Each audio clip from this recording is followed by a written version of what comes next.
Avez-vous déjà réfléchi au fait que tous ceux qui disent Seigneur, Seigneur n'entreront pas dans le royaume des cieux? C'est un avertissement direct des Écritures saintes, mais beaucoup choisissent de l'ignorer. La vérité est que la simple religiosité ne garantit pas le salut, et certaines attitudes peuvent conduire une personne à perdre cette opportunité éternelle. Le problème, c'est que, dans un monde rempli de distractions, d'incrédulité et d'hypocrisie religieuse, beaucoup croient être sur le bon chemin alors qu'en réalité, ils sont éloignés de la volonté de Dieu. Le rejet de l'Évangile et la persistance dans le péché endurcissent le cœur et éloignent la présence divine, menant au jugement divin. Si vous voulez comprendre qui sont ceux qui risquent de ne pas être sauvés et comment éviter les erreurs qui les éloignent du salut, restez avec moi jusqu'à la fin de cette vidéo. Nous allons explorer les exemples bibliques et les signes clairs de ceux qui sont au bord de la condamnation, bien sûr, apprendre comment suivre le chemin de la vraie foi et de la conversion. Préparez-vous pour une étude révélatrice qui peut transformer votre vision du christianisme et de la vie éternelle.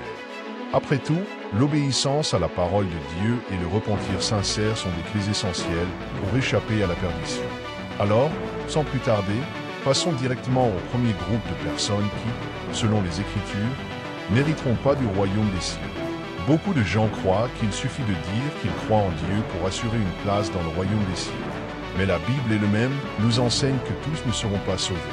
Jésus a averti que beaucoup l'invoqueront, mais il leur dira « Je ne vous ai jamais connu, retirez-vous de moi, vous qui commettez l'iniquité » Matthieu 7:23. Cela signifie que professer la foi ne suffit pas, il faut vivre cette foi avec obéissance et repentir véritable.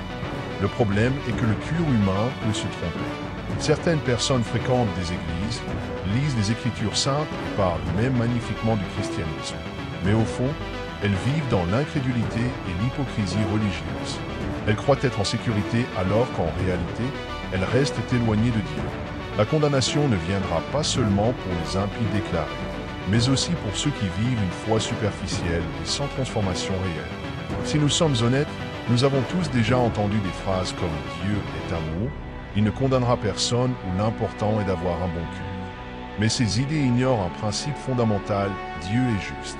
Le salut n'est pas une question d'être gentil ou d'avoir de bonnes intentions, mais de conversion réelle et d'alliance avec le Christ. Sans un repentir véritable, personne ne peut échapper au jugement divin. Jésus a comparé cette réalité à une porte étroite, difficile à franchir, et à un chemin large, facile et rempli de distractions. Beaucoup choisissent ce chemin large parce qu'il semble plus confortable après tout, il n'exige aucun changement, renoncement ou obéissance. Mais c'est la route de la perdition. Et vous, êtes-vous certain de suivre le bon chemin ou vous êtes-vous simplement installé dans une foi superficielle? La grande question est comment savoir si nous sommes vraiment sauvés?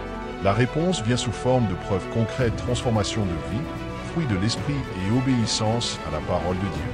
Le royaume des cieux n'est pas pour ceux qui croient seulement, mais pour ceux qui vivent leur foi en acte. Dans le prochain sujet, nous parlerons de l'un des groupes les plus mentionnés dans la Bible comme étant éloignés du salut, les incrédules.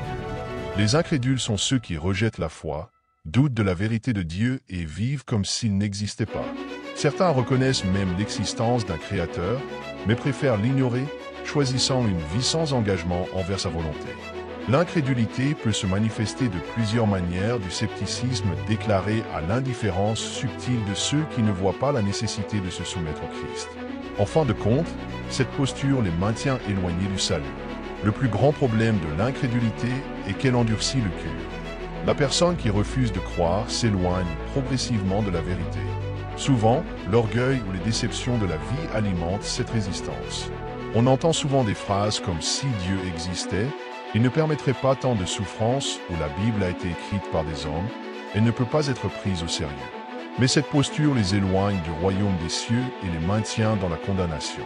La Bible est remplie d'exemples de personnes qui ont perdu l'opportunité du salut à cause de leur incrédulité. Les Israélites, après avoir vu les miracles en Égypte, ont douté de Dieu et ont été empêchés d'entrer en terre promise. Les habitants de Sodome ont ignoré les avertissements et ont subi le jugement divin. Même Thomas, l'un des disciples, n'a cru qu'après avoir touché les plaies de Jésus.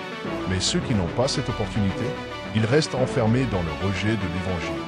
Si la foi rapproche l'homme de Dieu, l'incrédulité fait le contraire, elle crée des barrières. Le pire, c'est qu'elle n'affecte pas seulement ceux qui doutent, mais aussi ceux qui les entourent. En résumé, nous avons vu que tous ceux qui se disent croyants ne seront pas nécessairement sauvés. Et l'Écriture nous met en garde contre l'hypocrisie religieuse, l'incrédulité, le péché persistant et le rejet de l'Évangile. Jésus a enseigné que la foi véritable se manifeste par l'obéissance et une transformation intérieure, et non par de simples déclarations. Le salut est un choix et une responsabilité personnelle. Ceux qui vivent une foi superficielle, qui rejettent la vérité de l'Évangile, qui s'installent dans une vie de péché risquent de se retrouver à l'extérieur du royaume des cieux. Cependant, la bonne nouvelle est que Dieu offre encore aujourd'hui une chance de repentance à tous ceux qui le cherchent sincèrement. Alors, posez-vous cette question, votre foi est-elle authentique? Vivez-vous selon les principes de Dieu ou simplement selon vos propres désirs? Il est encore temps de revenir à lui avant qu'il ne soit trop tard. Si cette vidéo vous a été utile, n'oubliez pas de vous abonner à la chaîne, d'activer les notifications et de partager ce message avec ceux qui en ont besoin. Continuons ensemble à grandir dans la foi.